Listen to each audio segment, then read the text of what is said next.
All right, well, the topic is love. What is love? Oof.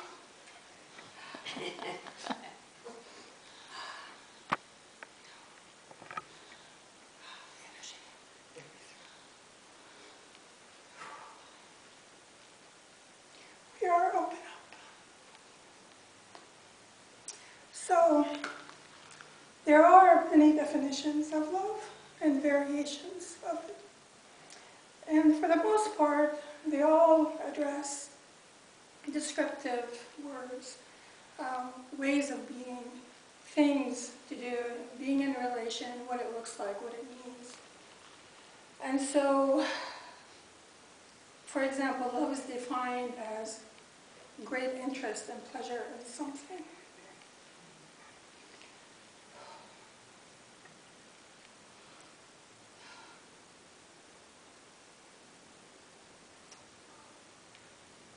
Did not expect this to happen this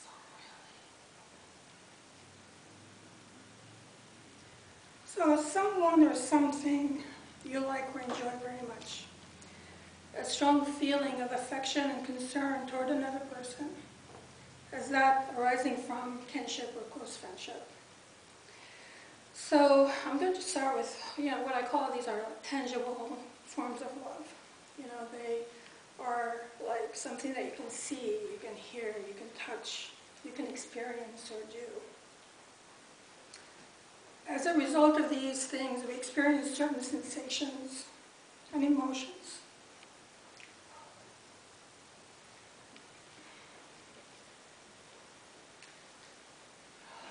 That indicates love or presents to us love. So, there's a lot of things written, in spiritual books. Spiritual teachers talk about love and what it is, but it really all comes down to, again, descriptive ways of being. And there's a book written by Gary Chapman called 5 Languages of Love.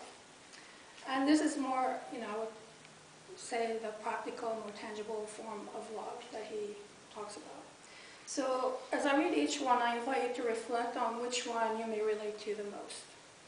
So it may be a combination of the 2 or 3, and that's fine, but I invite you to notice which one resonates with you the most. And notice if you experience discomfort, uneasiness in relation to any of them. Okay, so the first would be individuals value, for example, verbal acknowledgement, like affection, I love yous, compliments, word of appreciation. So these are verbal words of encouragement. And these can also be done in the form of a text or, on social media. Another form is where people feel most adored when their partner actively wants to spend time with them. And they also love it when the other person is actively listening and making eye contact. So no distractions, no TV, no iPhones. So they're giving their full attention to that person. It's precious time that they both get to experience together, and that's very meaningful to the individual. Thirdly, individuals who value action, like taking action, speak louder than words. They're all saying action speaks louder than words.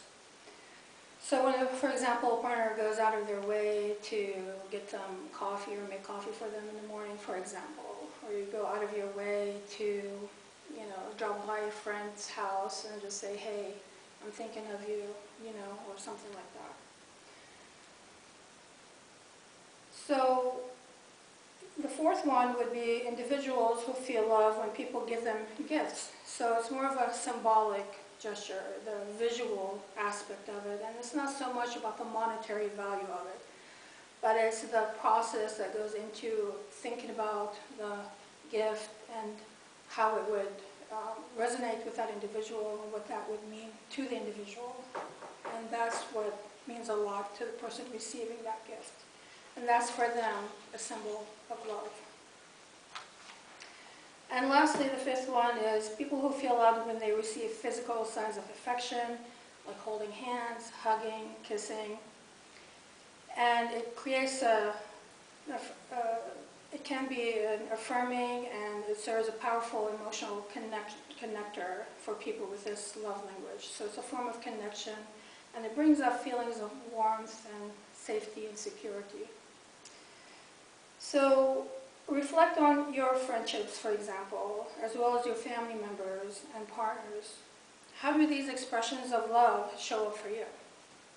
How do you express your love? How are you in relation to receiving a compliment, for example, or a gift? Or if someone said to you, I love you, and they don't really know you very well, does it trigger some discomfort? So these are the more practical, tangible things. Now, on the other hand, there's another form of love, and that's the infinite love.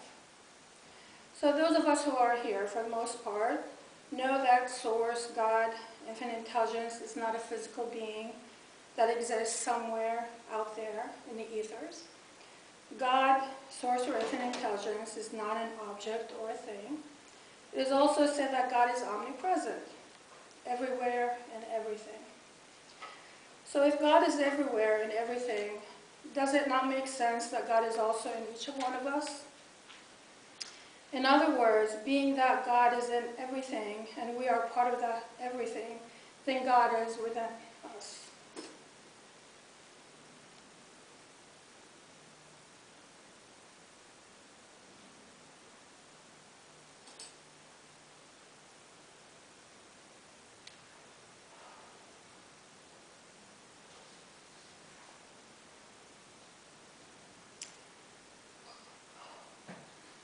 And if God is within us, then where exactly within us is God?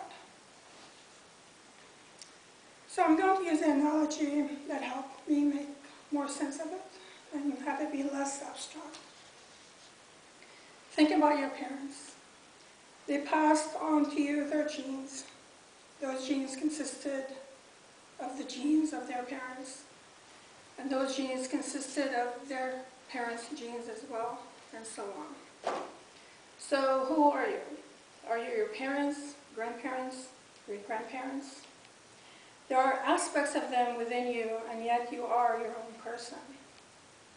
Now let's look at who we are in relation to God. It is said that we are of God, or we are children of God. Then does it not follow logic to say that if we are children of God, then we have a bit of something within us from God?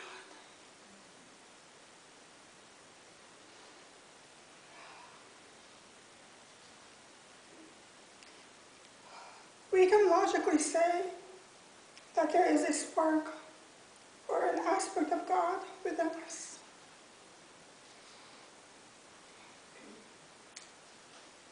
So, what does that have to do with love?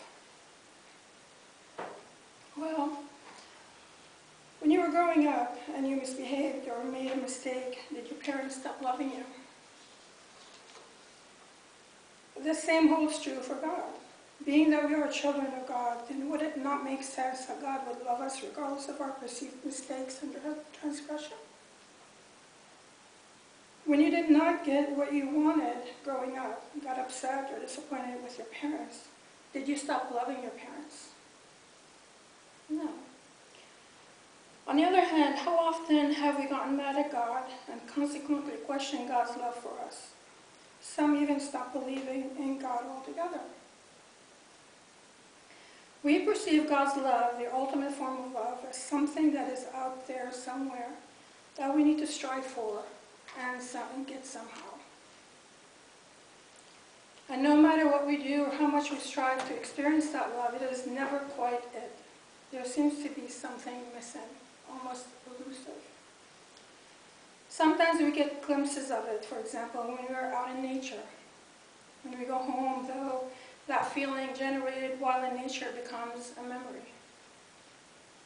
So how do we cultivate infinite love so that we feel it and know it independent of anything? Consider that the spark of light from God radiates out love, because God is love, period. If God is love and the spark of God is within us, that means that God's love flows through us, permeates every space and cell of our physical being.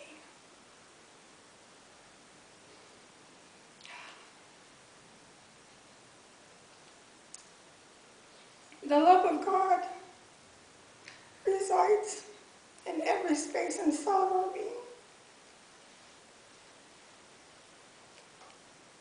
If God is love, and the love of God is within me, because I am the spark of God, through which God expresses itself, then why I can't feel the love, or trust that what I'm feeling is the love of God? Well, love and forgiveness go hand in hand. Because love is incomplete without forgiveness. And again, love and forgiveness go hand in hand. So how can we experience infinite love that flows through us when we are holding anger, disappointments, feelings of betrayal, and resentment and hurts and wrongs we've experienced?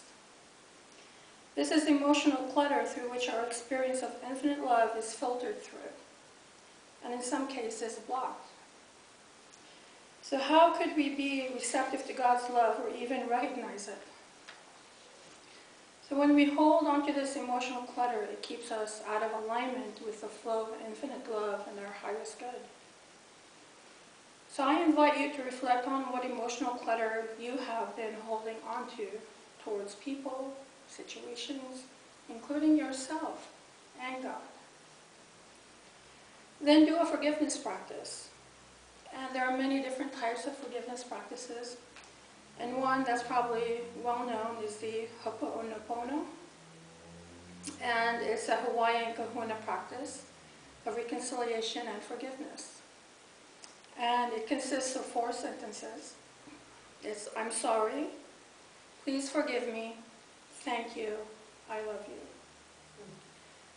And whatever situation, person, have that intention and say that repeatedly. And, just continue repeating this phrase over and over, these 4 sentences, keep repeating them. And you'll know when it's complete, you'll feel a shift, you'll feel a difference. And you know that the forgiveness has taken effect. When you're no longer experiencing emotional charge as well, is when you think about someone or the situation, that's also a really good indication that the forgiveness has taken effect. So that's one way to gauge where you're at with your emotional clutter, is if you're re-experiencing a situation, what comes up for you? Is there still a charge to it? If there is, and you've already done work on it, that's okay. It's probably just another layer to it. Go ahead and continue working on that layer. And then eventually you'll discover that it's not that the situation or the person will change necessarily, but it's how you're reacting, how you respond to that person, to that situation changes. And it's like a sieve, right? The water goes through the sieve, it doesn't stay holding and it doesn't get held. It's the same thing with those emotions that we hold on to, disappointment, anger. They'll just go right through. We won't be holding them. Okay, does that make sense?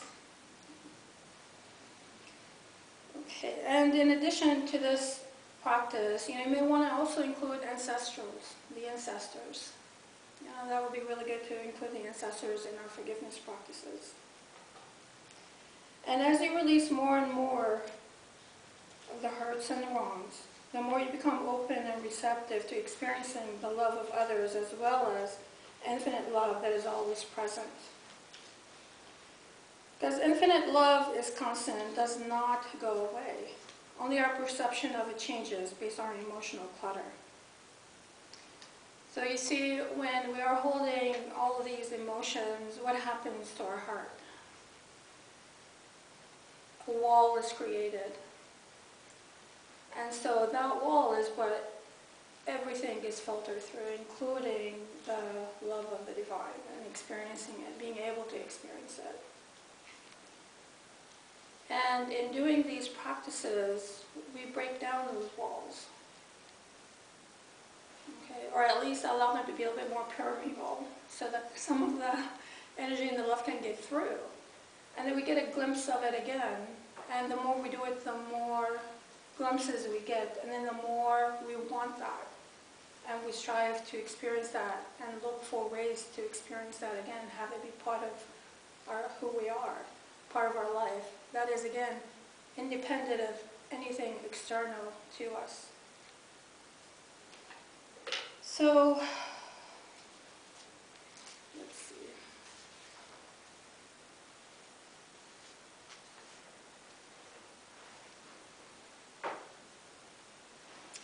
So as we remember that God is incomplete without forgiveness, the love of God is incomplete without forgiveness, and clear the emotional clutter, we find our way back to remembering and knowing who we are.